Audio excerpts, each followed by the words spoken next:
City top 10 news में हम आपका स्वागत करते हैं।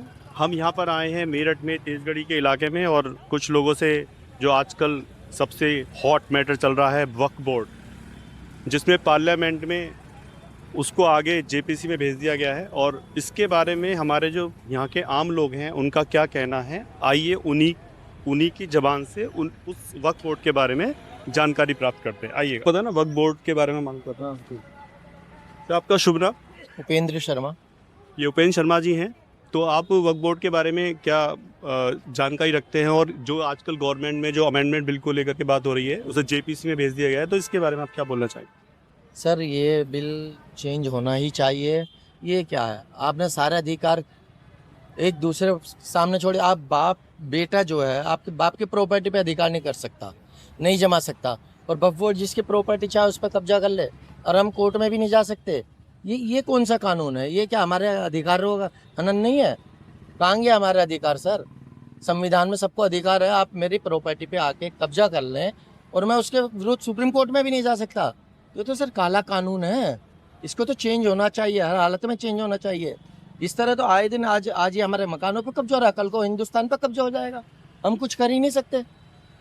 लेकिन जैसे हम लोग देख रहे हैं कि काफ़ी अभी हमारी बात हुई थी पर मुस्लिम्स बैठे हुए थे, वो पूरा उसको सपोर्ट कर रहे हैं। तो जो वो भी, मैं ये नहीं कहता हूँ कि वो शायद जानते भी नहीं होंगे इस बारे में कि वक्फ बोर्ड का क्या चल रहा है, कि उनको अंधा सपोर्ट करना है, तो उनको शायद इस बारे में क्या कहना चाहेंगे आप? सर जी, उनका तो कौम में अनपढ़ ही होते हैं, मोस्टली पढ़ा लिखा इतना होता ही नहीं है। उनके तो मस्जिद में जो इमाम ने बोल दिया वो हाँ है। उन्हें वक्फ बोर्ड का पूछोगे ABCD, उन्हें कुछ नहीं पता। उन्हें तो ये है हमारे पास धर्म के नाम पर उनका सब चल रहा है। लेकिन जो यहाँ पे परेशानियाँ हो रही हैं, कौन भोग रहा है? हिंदू ही भोग रहे हैं ना। उनका क्या है, वो तो प्रॉपर्टी पे कब्जा करके बैठ गए। आप लड़ते रहिए, केस नहीं, आपके केस कर नहीं सकते कहीं। उनसे हाथ जोड़ के हमें विनती करनी पड़ेगी, भैया वक्फ बोर्ड है, हम उन्हें क्यों दें सर सबूत?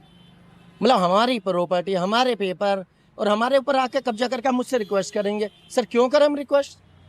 बात आपकी सही है, मैं और हर कोई शायद इसको सही मानेगा, लेकिन कानून है ना, ये तो कानून बनाया कांग्रेस ने, अब इसमें आप क्या कर सकते हैं? नहीं, कांग्रेस का वो तो अंधा, कांग्रेस तो अंधी है ही। उन्हें तो एक तरफा वोटें चाहिए ना। उन्हें ना तो हिंदुओं से मतलब है, नए उन्हें देश से प्रेम है। उन्होंने तो कश्मीर में लोगों को मरवा दिया था जब भी वो अपनी दोस्ती निभा रहे थे वहाँ पे। लेकिन सर, इसमें एक बात ये भी कही जा सकती है कि अगर उनको कानून दिया गया है और किसी ने उनको कानून दिया है तो वो तो उसका यूज़ करेंगे ही ना। नहीं तो यही तो उसे अब तो अगर एक गवर्नमेंट गलत कर रही है ना तो सर, गवर्नमेंट को भी तो हम ही ने चुना था ना। नहीं सर, उस समय इतना वो जागरूक भी नहीं था ना आदमी।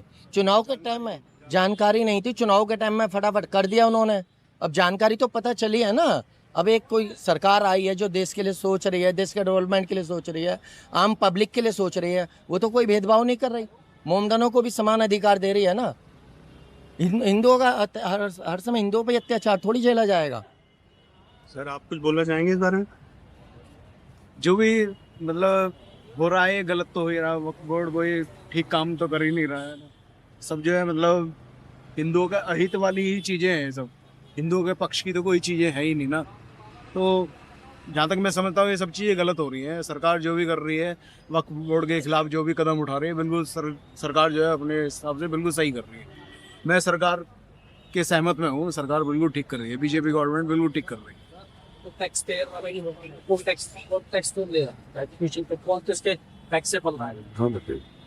अब देखिए सर, 90% हिंदू टैक्स देते हैं, गवर्नमेंट जो वाले दे रहे हैं। आप इनके अब मुस्लिम पक्ष की तरफ जाइएगा, आप बताइए ना कितने % ये लोग टैक्स देते हैं? करोड़ों रुपए के धंधे हैं, सारे नंबर 2 में चल रहे हैं। सर, टैक्स देने की जरूरत क्या है जब ऐसी कब्जा हो रहा है?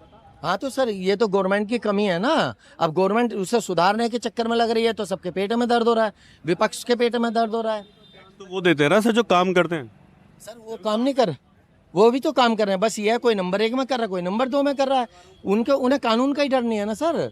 सारी सरकार उनकी तरफ है, उन्हें सबको, वो सब आंखों पर पट्टी बांध के बैठे हैं कि भाई हमें मुस्लिम वोट मिल जाए, हमें थोड़ा, हम हिंदुओं में भी कमी है ये कि हम लोग एक होकर वोट नहीं डालते हैं।